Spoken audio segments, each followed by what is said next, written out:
married long enough. Good evening, everyone.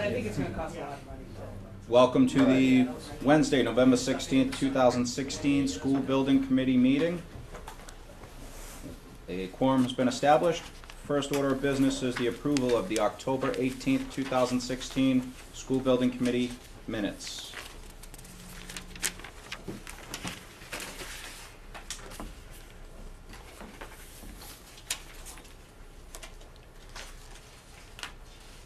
Could we just, I think, amend in the minutes?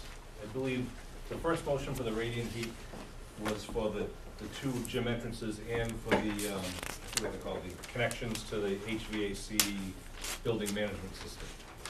I think that was the motion that was made. I checked my handwritten notes and you are correct. I missed it when I typed it up. It's quite all right.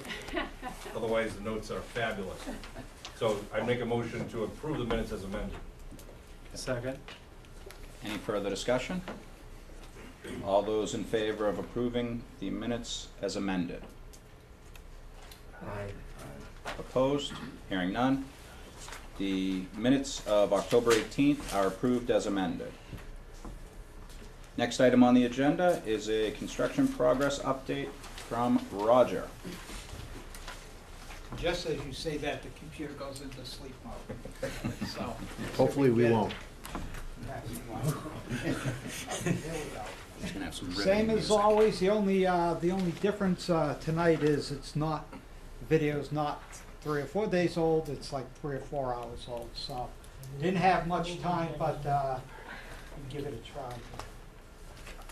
And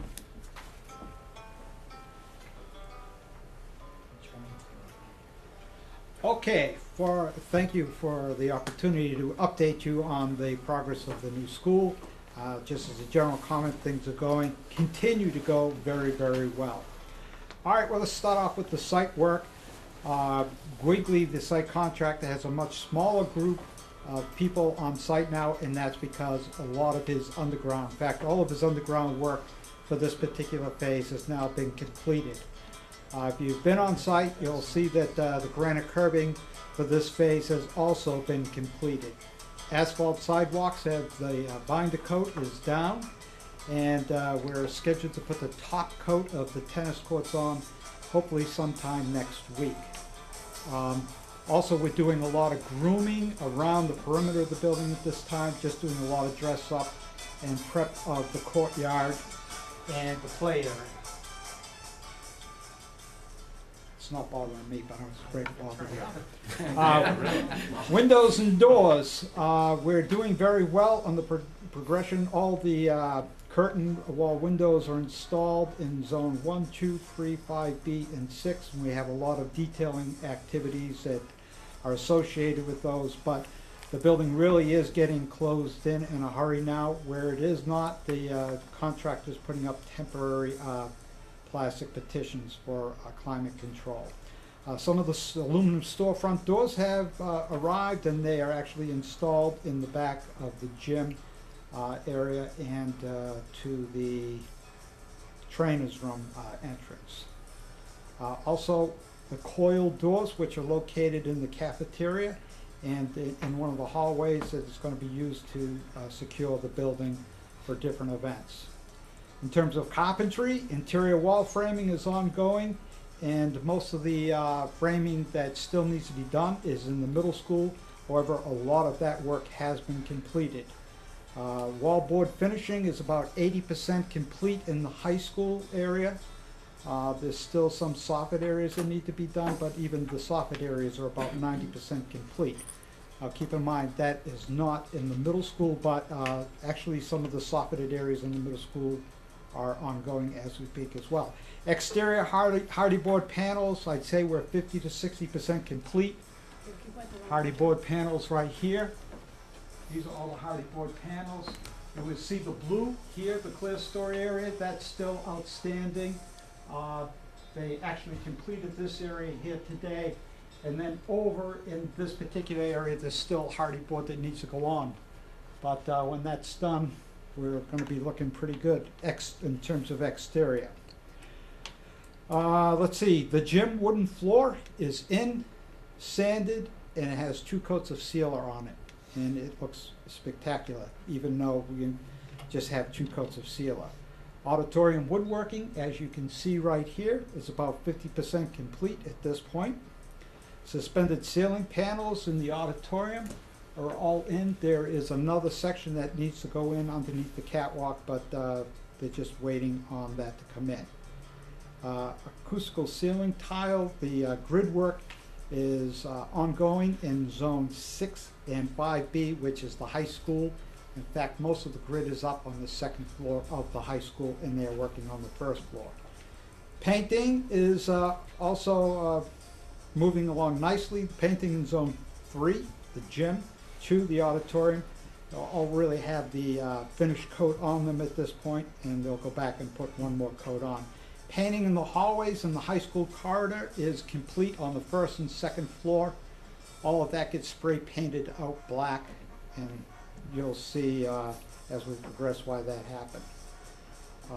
Let's see, zone 6 and 5B classrooms, the painting has really progressed nicely there, but that's still ongoing. Exterior metal doors have been painted in zone 3 and 2, and the decorative painting, some decorative painting in the gym is also completed. Fire suppression system, all the main lines and throughout the whole building are now hanging. There's still some connection that needs to take place, but we're about 90% complete on that. The distribution in the actual classroom of the sprinkler heads is still ongoing. HVAC, the mechanical equipment is all plumbed and wired at this point. They're getting ready to start to enter water into the steel distribution lines, and that hopefully will take place next week, and then we'll start to get ready for startup in a few weeks of the equipment. Ductwork is 75% complete. All the split AC units on the roof are all connected and pressurized, and work on the radiant heat walkways has begun. Plumbing, rough plumbing is complete in all zones except the middle school. However, most of that is done. The only plumbing that's still in the rough is the science rooms in the middle school. Reclaimed water system is 90% complete. And they should be complete with the plumbing on that at the end of the week. The main domestic water service is completed at this point. Electrical, good news, we actually have power into the building and into the main electric room. The main electric room panels are about 80% complete in terms of their wiring. Technology wiring is complete in zone 3 and ongoing in zone 2, 1, 5, 8, and 6. Security wiring is also completed in zone 3 and is ongoing at the high school area of the building. One thing I didn't mention, but I just caught a glimpse out of the corner of my eye, we also have a lot of ceramic tile work taking place in the building. The locker room floors are completed, the kitchen floors are not completed, but almost completed. The kitchen floor is completed, and we're putting up the porcelain pavers in the actual corridors. And probably, I don't know if we've been by it already. This is the Greenway Cafe. You'll see that a lot of the casework has arrived and has been installed, and they're actually installing casework up in classrooms at this point. Here's the porcelain pavers that they're installing in the walls. We're almost done.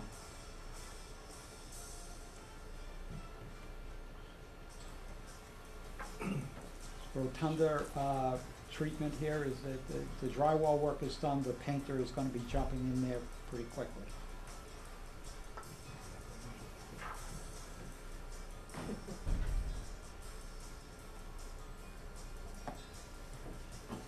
Lockers on the 2nd floor of the high school are in place but not quite secured yet. To give you an example of the casework that you're going to find in the typical classroom.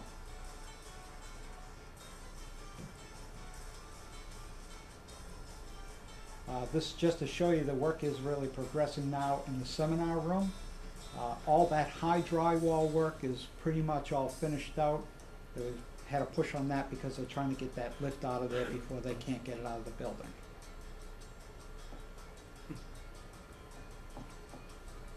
And that's about it. Roger, or Mary, what is the exterior Hardie board? Is that like a Yes. cement Well, board or? yeah, that's- Cementitious board. Yeah, one of the things I was gonna bring up as an Oh. addition. Yeah, the Hardie board is a cementitious panel, so, it's very durable, and it was one of the cost-effective measures that AI3, utilized in the project on the higher areas to be Yeah. able to bring our, square footage costs into, the range that we were looking to get. And I think, I asked Roger to point it out because I think they've done a really good job with the coloring of the different white and then the beige kind of breaks up those large masses of those panels, so it kind of looks really good. Yeah. Very durable, long lasting, no maintenance, and not gonna dent like a metal panel will. So that's another reason I like it. And it's not something we have to paint every 5 years. It's Nope. colored through, it's not a. Correct. Other things that I wanted to point out, just as I know Roger was just trying to keep his presentation focused, but in the video you probably noticed that the stage rigging is now in. Curtains are not in, but the rigging is in, Yes, and the light bars for the stage are also in. So the auditorium's really shaping up quite well. The AV company for the auditorium is currently working in there too, so they're starting to work on all the communications and AV systems in the auditorium. Most of the speakers are all installed at this point. Elevators are also installed, they just need to do finish work on those, and a lot of the finish was just being held out for the electrical service to be installed so they could start to test them out. Boilers are scheduled to start up in the next week or so, and then they'll test the drives on the chill water and hot water pumps. Correct. And in one of the videos, Roger pointed out that they were installing casework in the classrooms, and the thing that I found interesting in it is that the gentleman installing the casework got up on a ladder to work on the upper casework components, but the ceiling was still well over his head. So that shows you how high the ceiling heights are in that space to really give you a great volume in the classroom areas. Courtyard was also shown, and I don't know whether you noticed it or not, but there's a bunch of boulders in that courtyard at the back of the science wing and the high school cafeteria, which is that nice outdoor seating area and possible classroom space. Those are all boulders that came from the site. In fact, we had an abundance of the abundant boulders, so the landscape architect came out last week and placed some additional items in the courtyard to try to utilize them. I think it breaks up that large area very well, with kind of a nice background story with all the unsuitables and other issues that we encountered during the project. That's and- scheduled to be placed tomorrow, by the way. The concrete is gonna be placed Yeah. tomorrow for that. And lastly, just want to acknowledge and thank the employees of Town Hall and the library and the patience of them in allowing us to shut down those facilities a week ago so that we could do repair in the electrical service to be able to connect our new service onto the Glenowitz Way service. I know it was a bit of a hard... complaints. Yeah, well, I think it was a hardship a little bit for the library because they did have to close during operating hours, and they had to leave their trust in us that we would have the electrical back on that night and the data systems available for morning opening. And so just a shout out to thank them because I know our parking has been an issue at times, and now all of a sudden we're asking them to adjust their operations for us to be able to get our electric service done, and it's most appreciated. I will also add that the condition in that manhole was horrible. I checked with the N-Grid employees at 5 o'clock about their status and whether they were going to be on track for having the power back on that Friday night. And I got to see some of the components that they had taken out of the manhole and left on the roundabout while they were working. Like just completely rusted out. It's a miracle there wasn't a problem previous to us doing that work. So I think it's a benefit long-term also for everyone involved that we were able to upgrade that manhole, both the services inside and then also as part of the project we had the rim raised, so hopefully the water problem that seemed to be a continual problem in that manhole is no longer going to be a problem. So those are the construction updates. Any other questions? Yeah, I'm just curious, was that manhole you're talking about, was that kind of like the end of the line of the original trunk line? Yes, And then everything else beyond that was added to the town hall library? yes, So it kind of indicates what's in Glenowitz Way, as yes. far as why we need to replace the Good wells? point, because I was going to bring that up several agenda items down below, yeah. Good segue. Yeah, it's They're definitely reading our mind. had a major water issue at that particular location, and I'm sure that that's impacting other things in Glenowitz Way. So if it's okay with everyone, I'll just go through the budget update. Budget update, please. Yeah. So I do have included in the agenda an updated budget. We've had a couple of additional commitments made for the project during the past month. The first being an amendment for the KBA's contract to hire a window testing company. As part of MSBA's commissioning process, what they ask us to do is to have air infiltration and water infiltration tests done to the various window components in the project. So we need to test at a minimum a metal window assembly, a storefront assembly, and at least one curtain wall assembly. So that is a specialized service. They come and they build a large plastic containment around the windows, both on the interior and the exterior of the windows. They run water, force water on the window over a period of time, and then they also perform an air vacuum test on the inside of the window to make sure that air doesn't infiltrate through the assemblies. It's a way to ensure that the assemblies are in accordance with the plans and specs, not only in the manufacture, but also in their fabrication in the field. We were able to perform one of those tests today on a typical metal window, and that passed.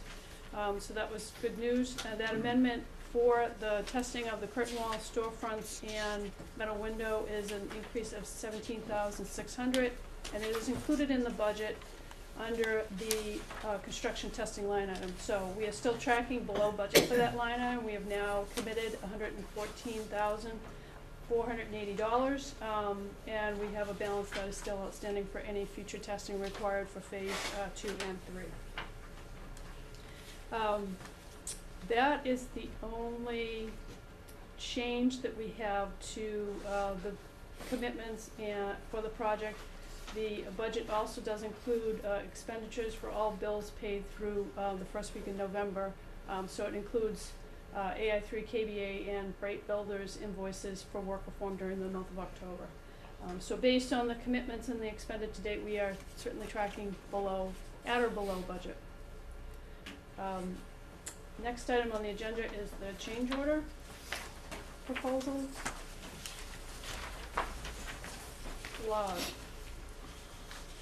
And that is also included in your agenda.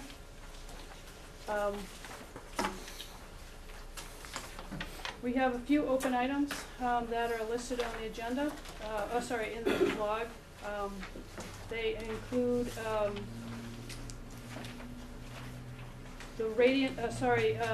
an increase the overhead door in the curtain wall assembly that, in the corridor of C-113. Roger actually showed it, I think, in the video. It just needed to be increased to properly cover the full height of that space. The radiant sidewalks is obviously still an open item because we're waiting on the cutting and patching prices. And that price does represent, or that cost status does represent, the work of the HVAC company, the work of connecting it into the building management controls, and the work of the electrician. So it's really the cutting and the patching that is outstanding for that work item. And they've already begun that work, and they're tracking it on a T&M basis, which means on a daily basis, Roger's notified that they'll be working on that component. The workers do their work, and at the end of the day, Roger's given a slip that outlines the labor utilized and the material utilized for that work, so that we're tracking it on a daily basis. We also have an ASI 37, which has been recommended approval by AI3 and KBA for some additional exit signs in zone 4 and 6. These were added in that rotunda open ceiling area so that you can properly see the exit routes from each angle of the corridor. So overall, we added 12. That's inclusive of both the middle school wing and the high school wing. Changes to the access control system from fobs to card readers, and added some assisted listening systems for the project-based learning labs. These were requests from the Abington Public Schools. Sorry about that, and they just feel that the card readers are a better option for them long term, and the RF assisted listening systems are for anyone who has a hearing impairment. It allows them to hook into the voice amplification system to be able to use earbuds to be able to hear the presenter or teacher, instructor, without having to rely on outside noise in the space disrupting them. Alternate 4, which I'd like to talk a little bit later, is also listed here with the revised price by Brake Builders. Changes in landscaping. This is another Abington Public Schools request. Basically, at certain locations along that patio area, at the high school dining area, in the educational space in that same patio area, and at some locations at the front of the school, it was proposed to use Riverstone as a low-maintenance landscape feature for those spaces. The concern was that Riverstone is a pretty good-sized stone, and so it may result in some problems in the future. So it was requested that we go to pea stone, which is a very small stone material, and this represents a slight uptick in the unit price for that material. An ad by the Abington Public Schools to put a shelf in each of the nurses' toilets, which will just help them to be able to put supplies in there. Request to modify a duct assembly to better fit the location. Request, this was actually kind of predicated by our office, to extend the combustion air duct in the mechanical room so that we never have any kind of issue or concern with the cold air moving over the domestic or fire protection lines in that space. And then the last 2 items are still pending pricing and from Brake Builders. So we don't have any change orders for this month, but at least that gives you up to date on things that we've requested to be changed or adjusted or revised. If you have any questions, I'm more than happy to answer them. What is the last one? Replace door frame, door hardware, existing irrigation pump house? Well, the new irrigation system is going to use the old existing pump house. And it's a nice CMU building with a concrete floor, Yeah. but unfortunately, it seems like they installed the floor after the walls were installed, so there's been water mitigation on particularly the door. I'm not sure the frame needs to be replaced, that's why we're kind of taking a second look at it. But the door is definitely in tough shape, and for long term, with the new system we're installing, it'll probably be the best solution to put a new door and hardware assembly on that door. We're also looking to try to fill in the entryway of that door too, because it's now just dirt, and I think that's some of the reason why the water was wicking up and rusting out the metal door. We're looking to just try to fill it in with some of the surplus concrete that we have from sidewalk work. So that irrigation pump is above ground in the house there? Cool, all right, great, thanks. So then, next item on the agenda is consideration of replacement lights for Glenwood's Way. As a reminder to everyone, this was alternate number 4 in the project bid. We did accept alternates 1 through 3, which were the synthetic turf field, the sports lighting for the turf field, and the Wi-Fi system throughout the building. 4 was the lights on Glenwood's Way, and 5 was the radiant sidewalk locations.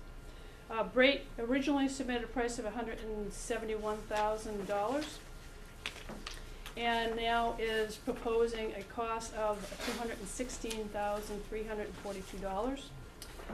That price reflects no change in the electrical cost for that item. As I had mentioned before, as long as we approve this additional work by the end of December, there's a hold on the pricing for that work by the electrician, so that we're gaining the same price as we had last year at bid. The change in the estimate or the bid basis versus change order is that Brate included in their original bid the bid of a site contractor that they did not end up hiring for the project.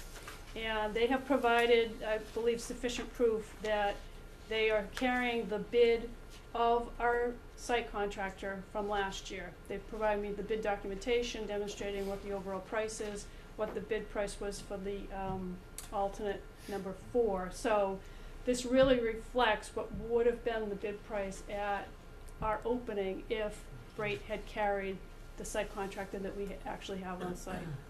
And I will say that in the past year, because it's been just about a year, this site contractor has been a joy to work with. There's never been a time when we've asked them to do anything that they haven't been willing to do it. There's never been a time where we've had a noise issue or complaint that I haven't gotten a very sincere apology from them.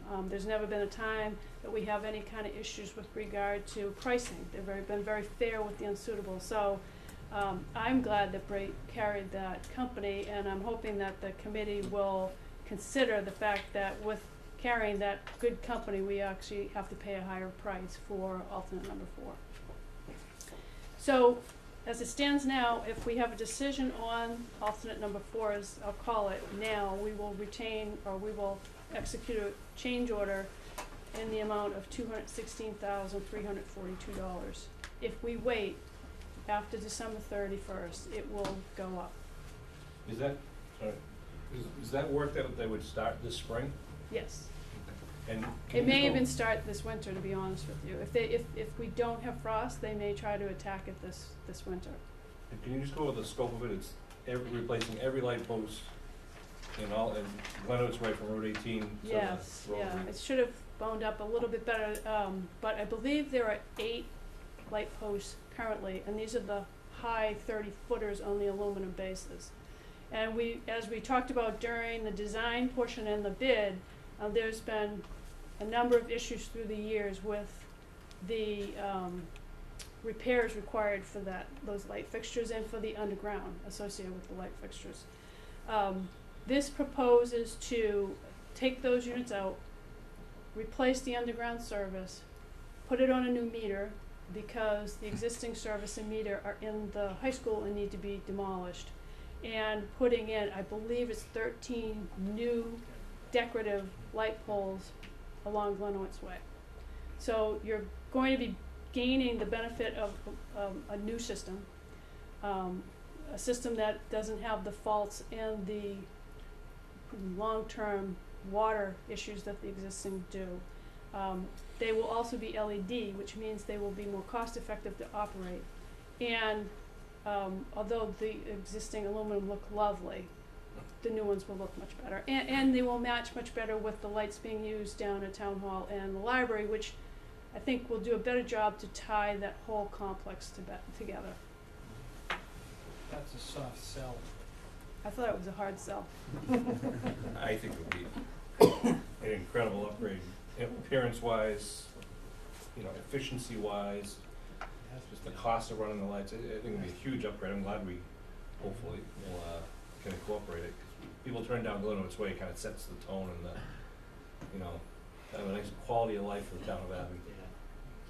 If we're creating an active and vibrant center for the community, inclusive of the town hall, the library, and a beautiful school building that people will be using well into the evening, it'd be nice for them to be able to see at night well, safely, to get in and out. Can you just review the budgetary implications before we vote on this, please? Yes, so I did include in the agenda the owner contingency report that we kind of utilized last month to discuss the radiant floor, radiant sidewalk. I've given you that report again. That report did indicate that from the contingency, owner contingency, which was originally combined change order and owner contingency was $4,795,000. I did include in that report for the lighting on Glenwood's Way a $200,000 estimate because that was before I had the price from Brake. So we are going to be looking at an increase of $60,000 or so. But as you can see in the report, we still have a balance available that does not have any kind of budget assignment or commitment to it of $1,040,000. We do still have the concern that as we move forward through abatement and we move forward through field development, that we may either have unforeseen conditions or unsuitable conditions experienced in the ground. But we still do have a balance that has no commitment or budget assignment to it of $1 million. Mary, what was the total cost utilized out of contingency for the unsuitables? Above and beyond what was budgeted? $168,000. $168,000. And how much of, if you were to approximate, how much of the site? So was that 2/3 of the site that we've worked on, 50% of the site? I'd say more like 75% of the site, because a lot of the drainage work is completed for the new building. So we've essentially worked on 75% of the site, and we've needed to use an additional 170,000 above and beyond what was budgeted Yes. for that 75% of the site. So it would be highly unlikely that the remaining 25% of the site would get us anywhere near $1 million. And In using that type of analysis, yes, I mean, it I'm would be unlikely. I know you won't commit to anything, But I'm always cautious just, about unsuitables and unforeseen, because it's unsuitable and unforeseen, so. Okay. Well, that, just looking at those two statistics, that would make me very comfortable. That we, Mary, are you looking just for a motion for that one item to be approved? Yes. I defer to Jason Linden, have the joy of making that motion. I make a motion to approve that. Jason's been fixing those for so many years.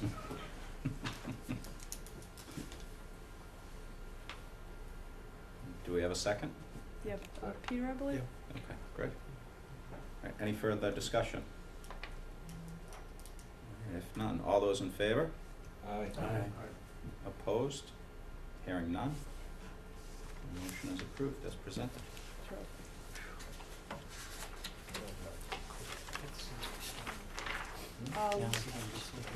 The last item on budget update, I'm actually going to have Peter Schaefer speak to, but I will mention that what he's going to speak about, the dollar commitments are already indicated on your budget.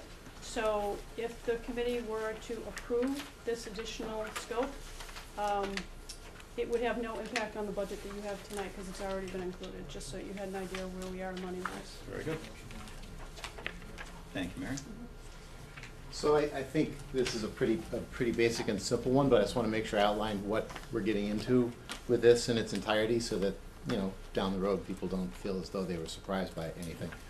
So if we contract the services for a consultant to help us with a photovoltaic array on the new building, it could take a couple of years actually to actualize any savings. So, you know, I'd want to get this started as soon as we can.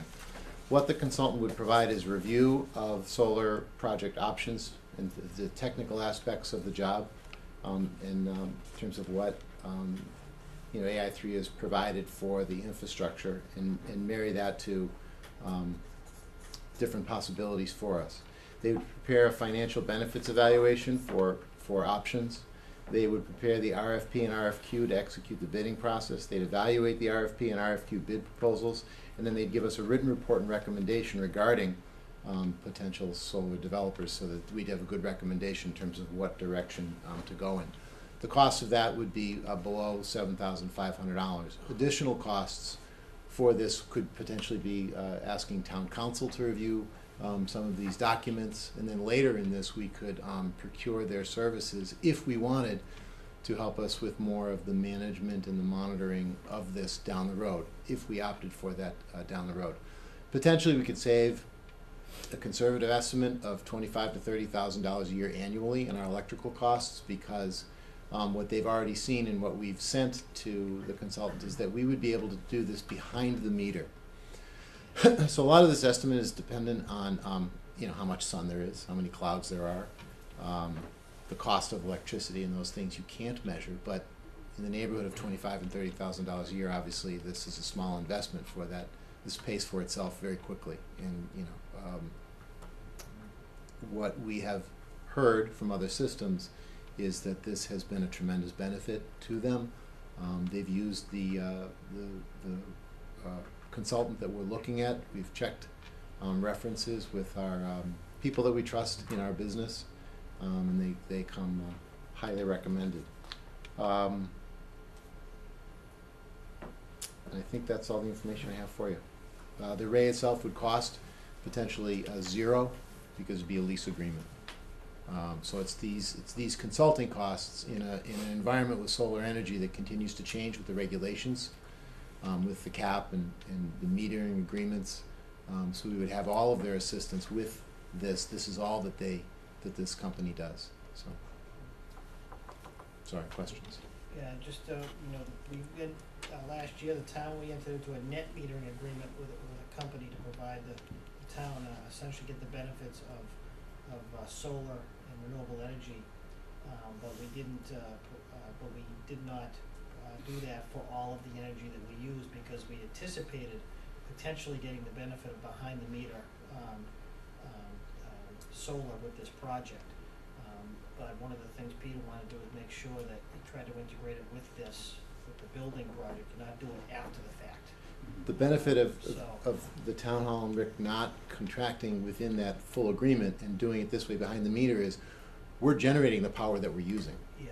Right. So it's not, we're not paying the, they call it the transportation fees and things like that associated with the kilowatt hours.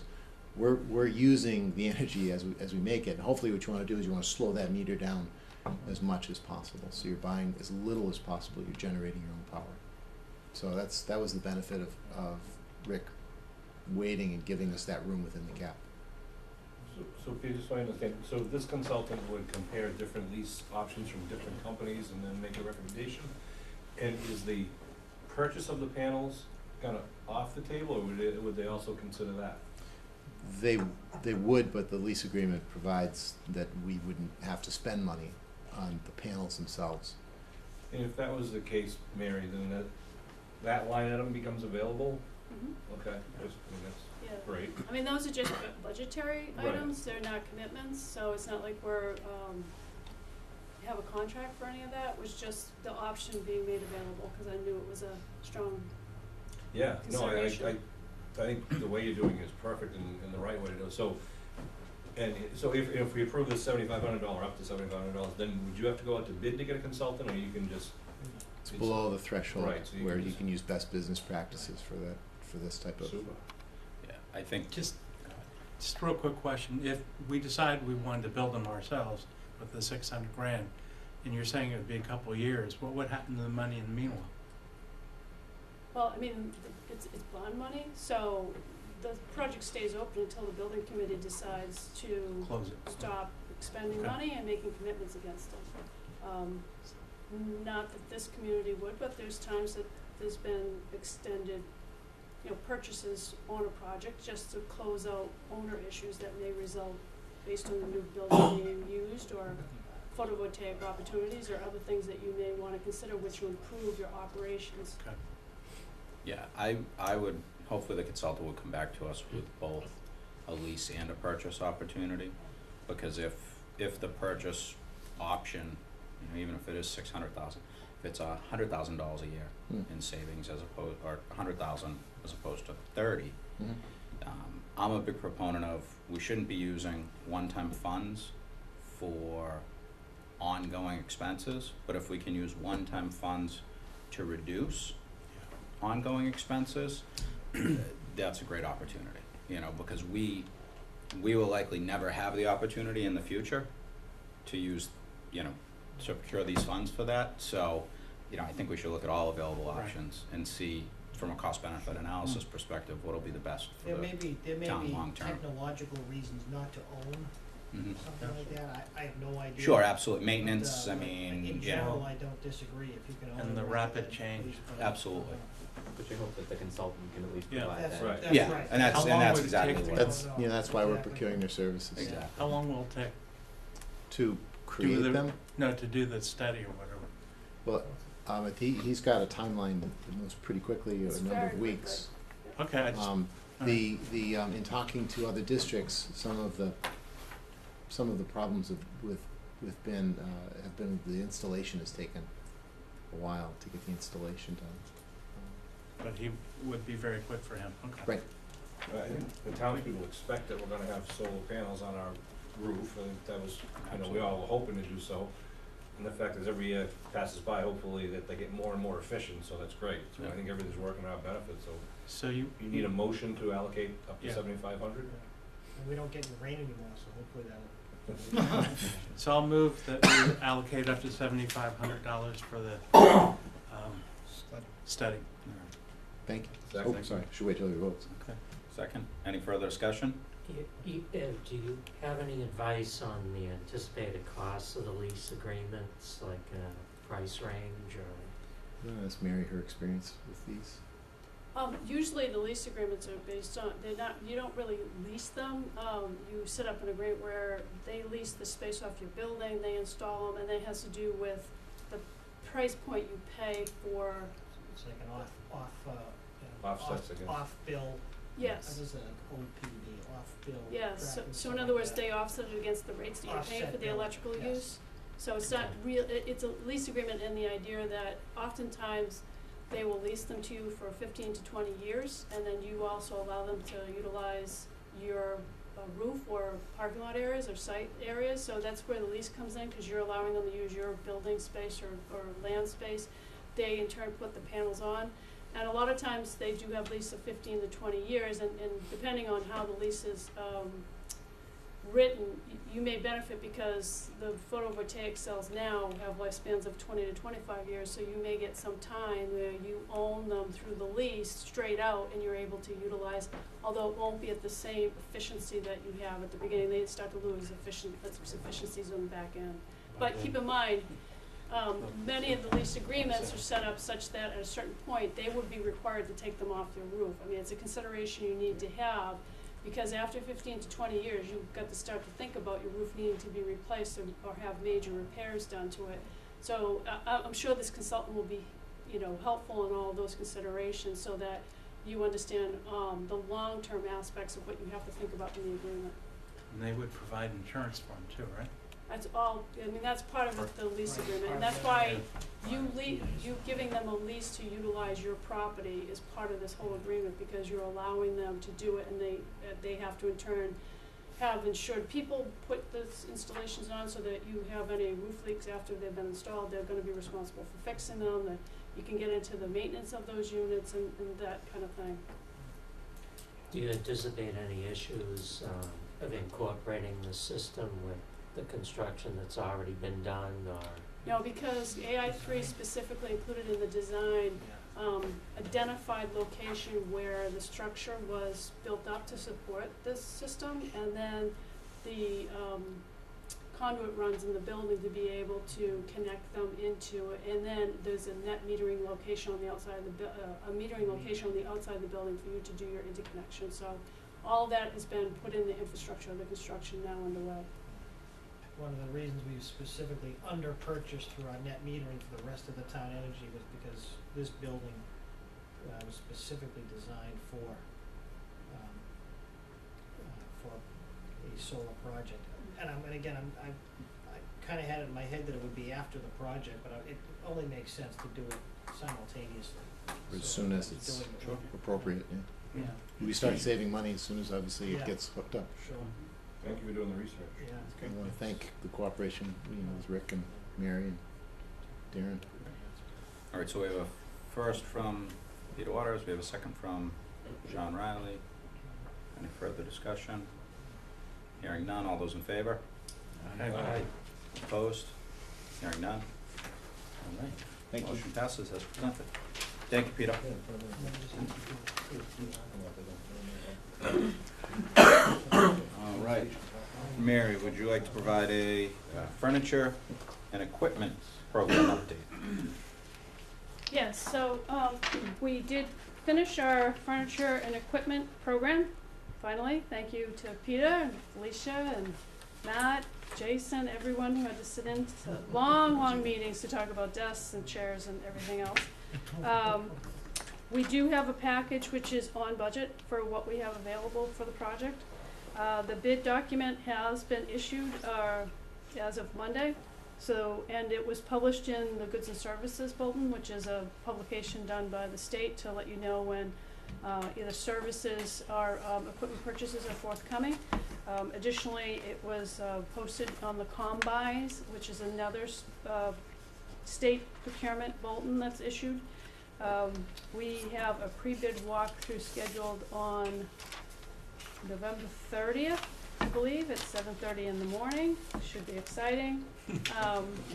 This will be for all equipment and furniture in the building that is not secured to the building. So all the desks, all the chairs, teacher chairs, all the bookcases in the library, all the small wares in the kitchen, all the small wares in the co-op, all of the PE equipment, is included in this package. It's a substantial document, and we will probably be getting up to 40 bids, if not more, on this, because medical supply companies bid on the medical equipment for the nurses station. PE, we usually get 4 or 5 bids on those, depending on what we're asking in the bid document.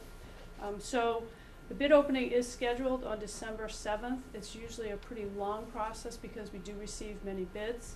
And it will not be clear at that bid opening who is the low bidder for every category, because I think we have 21 categories of work for this project, and the contractors or the vendors can bid on a whole section or a portion of a section. So once we do the bid opening, AI3's consultant will go back, she'll evaluate all the bids, everything's done on a unit price basis, and then she will make recommendations. We're hoping the end of December, if not then the beginning of January, on an award for the entire package. And we will be issuing purchase orders, again, could be up to 30 or 40 different vendors more that we're issuing purchase orders, and they can range from W.B. Mason or other companies like that getting a $400,000 or $500,000 or $600,000 to a science equipment person getting 50.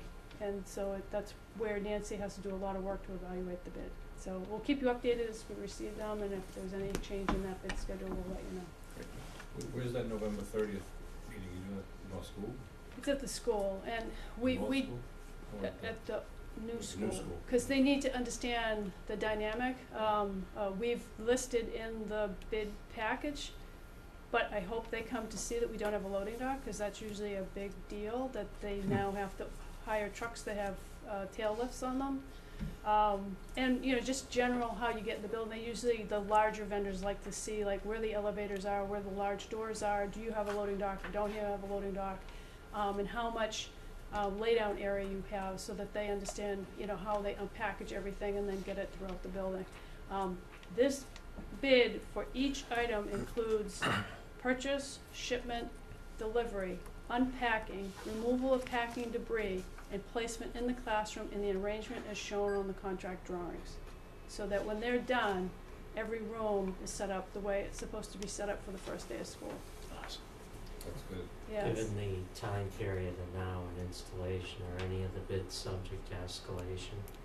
No, they have to hold their bid. We've given them an install date, and we have included with that install date period a 45 to 60 day extension that the owner can receive at no cost. So that allows us some flexibility one way or the other in case we have any kind of issues. And in addition to the package being put together and being bid and the bid evaluations being done, AI3's consultant will also be on site during the install to make sure that everything is put in its proper place. She'll do a full inspection and create punch lists for the various vendors to make sure that everything is new, undamaged, in perfect condition, and in the location it's supposed to be before we pay out all the contracts. Mary, do we have, in the bid document, is there a range of delivery dates, recognizing that our It's timeline is still for- fluid? Yes, I mean, we have a range of 4 to 6 weeks for the actual install, but then we have that 60 days either way that we can move it around.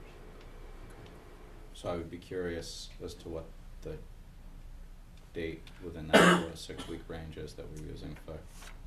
We're gonna do that final analysis once we hit the new year. Okay.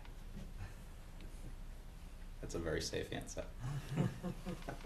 You mentioned that portions of sections could be awarded to different contractors. Yes, for instance, like science equipment's a good example, that usually the beakers and the glassware is done by certain companies, but the balances and the probes and the thermometers are usually done by others, so that's where they start to subsection them down into various categories.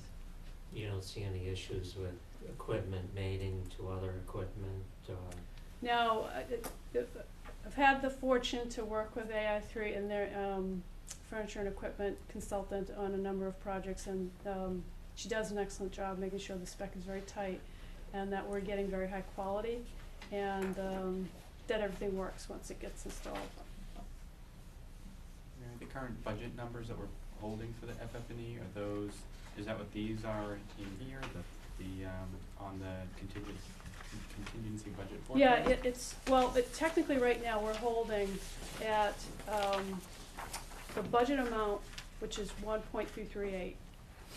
And then, that was based on MSBA's 1,200 per student.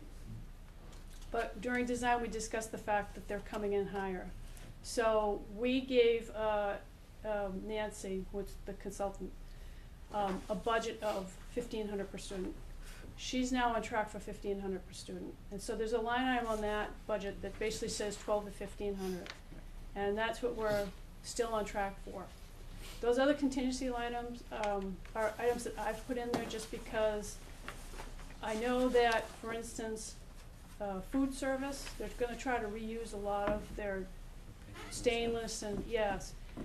But I wanna hold a contingency on that, and that's why it's in there, because if the pans are too large to fit in the smaller ovens, then we need to have the money. So, and it's been my experience that once we move in the building, the first 6 months, it suddenly hits everyone, how could we have forgotten that, and this would make it a lot easier. You're used to running a building that's a fraction of the size of this building, so we wanna make sure we have some money put aside at the end of the construction to make sure it operates the way we all talked about when we did the design.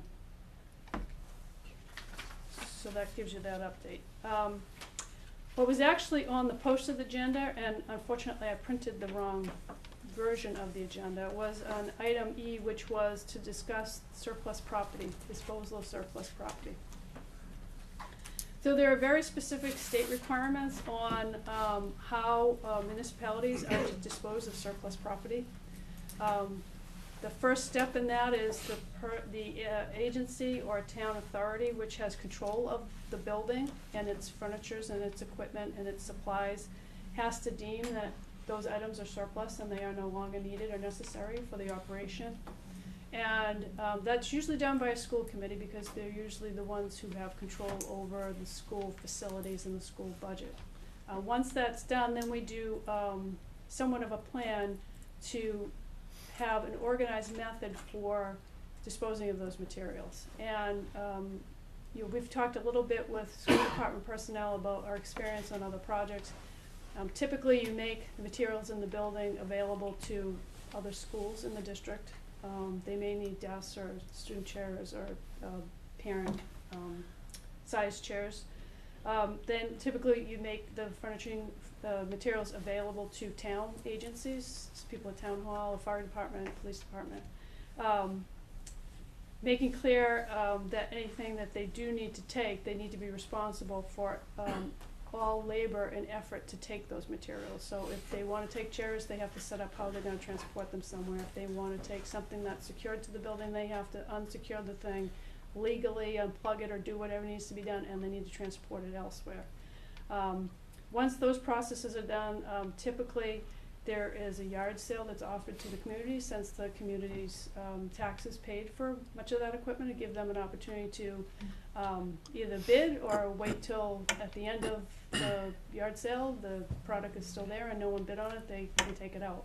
But that also comes with rules involved with regard to, you have to take it that day, because as soon as we get through this process, Brate is already biting at our heels to demolish not only the gym but the rest of the building, because of their aggressive schedule, as always. And then we also have to have considerations with regard to things that are secured to the building, what it's going to take for people to take them out, and then if there are any kind of hazardous conditions that may be caused by that.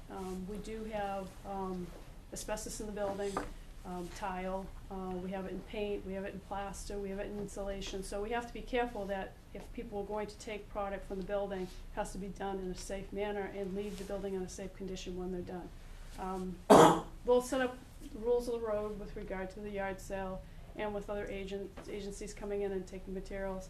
And then once that whole process is completed and we've provided sufficient proof that there is no value to the materials, then the rest of it will be left to Brate to demolish and dispose. Do we use an outside agency to run the yard sale, if you will? Typically, municipalities run their own yard sales. There have been, at times maybe the project will pay for custodians to help out with the building to keep it open, but usually you just have one entry point, one exit point. Everyone has to go through that location, so when you're walking out the door, I've seen some municipalities say, offer us a price, and we'll figure out whether we wanna take it or not. I've had others who have set up a price list that says, at 9 o'clock, a file cabinet costs, $10, and at 12 o'clock, it costs $5, and at 2 o'clock, it's free. So it's just different options depending on what you wanna, do with regard to the yard sale and monitoring it. Who does that, the school committee, or the building committee, or the Well, the school committee, superintendent's special? school appointed committee task needs to, I think, be the one that determines it's surplus property to start the process. And then usually we rely on on my projects, the school department has really taken a major role in it because we usually need a lot of help from their custodians to do the setup and get everything ready and just be in the building to make sure that there isn't other hijinks going on just because now people know the building's gonna be gone. We wanna make sure that, we keep the place in a safe condition. I don't wanna have a situation where a break comes in the day after the yard sale and all of a sudden I've got a claim because there's been all kinds of damage done on the building. And as to when this yard sale might happen, you'll have a better idea sometime later in January or after. Yes. Once we get a better feel for where Brate is with regards to substantial completion date. But we certainly wanna try to, we've already talked about in the original schedule, the gymnasium needed to come down early. And so there are certain items in that area that we've got to start to plan about on an earlier course than perhaps the rest of the building, banners, other type of equipment that might be in that area and people may be interested in having as a memento of the building, those kind of things. And the school department has run those and the other projects you've been involved in, and there hasn't been any?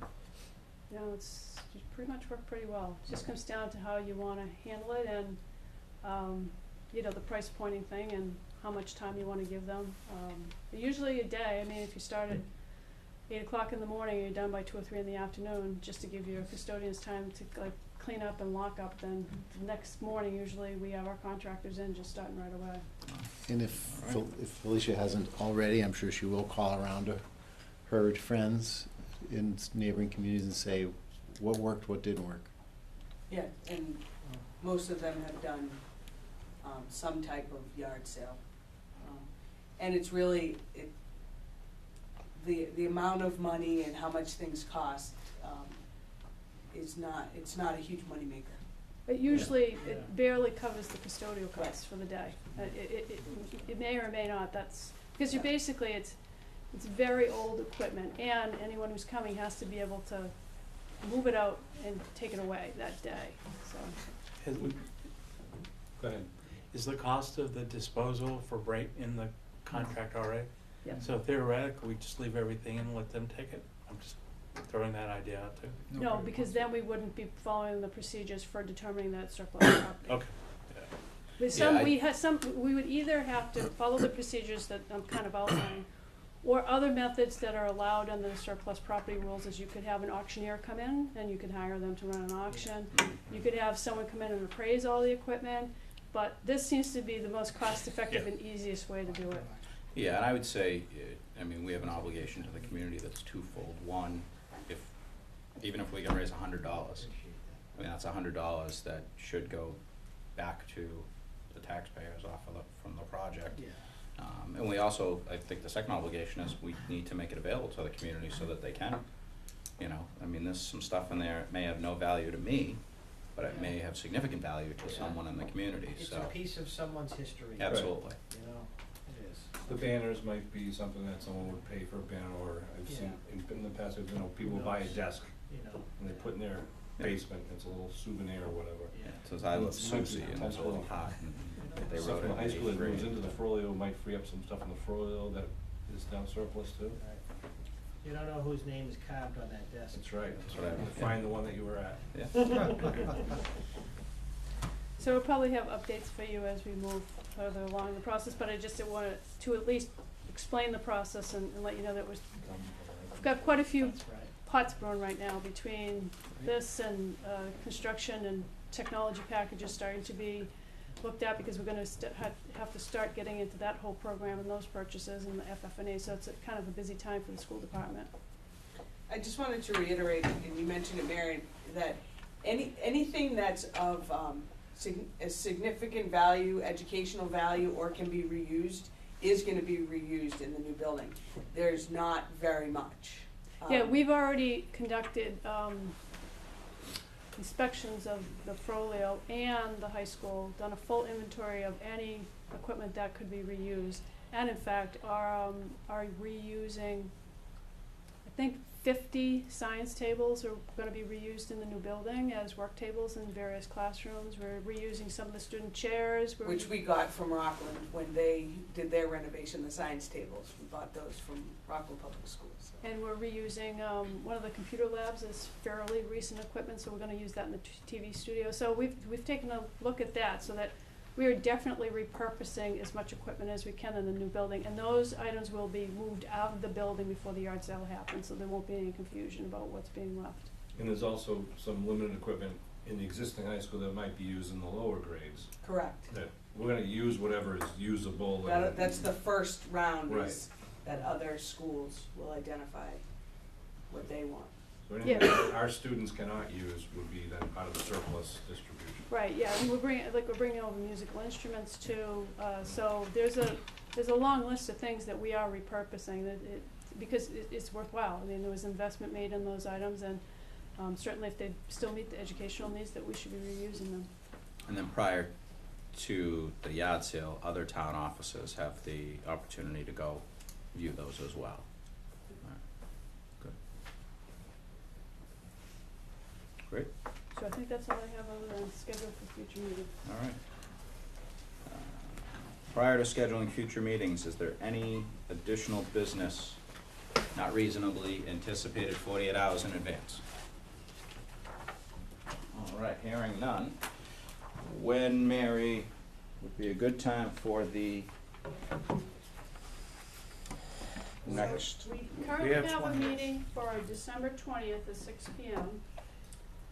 I would recommend going January 10th, if that's possible. That way, if we still need to do furniture awards, that will be early enough in the year to get those things moving.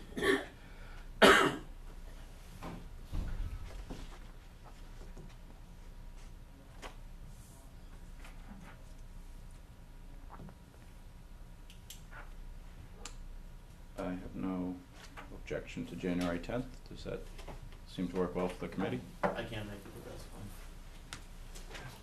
fine. Everybody else works good? All right, so let's plan on January 10th at 6 p.m. Tentatively scheduled for the Abington Police Department, and we will confirm that location and send out an email doing such as soon as we can confirm the space. And then hold off on February, Mary? Mm-hmm. Okay, perfect. So the next meeting of the school building committee will be January 10th at 6 p.m., tentatively located at the police station. The next meeting is December 20th. December 20th, excuse me. December 20th. The following meeting will be January 10th. Thank you, Felicia.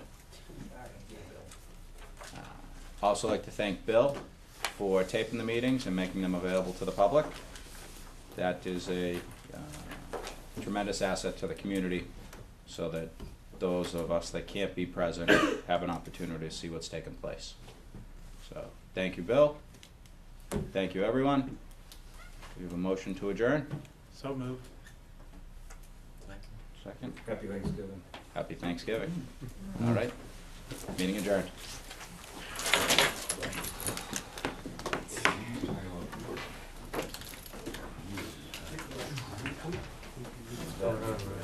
Peter, question, because I just got a text message. Probably from a bunch of mothers that are sitting around with nothing else to do other than ask us questions. The one-to-one that we're tentatively budgeting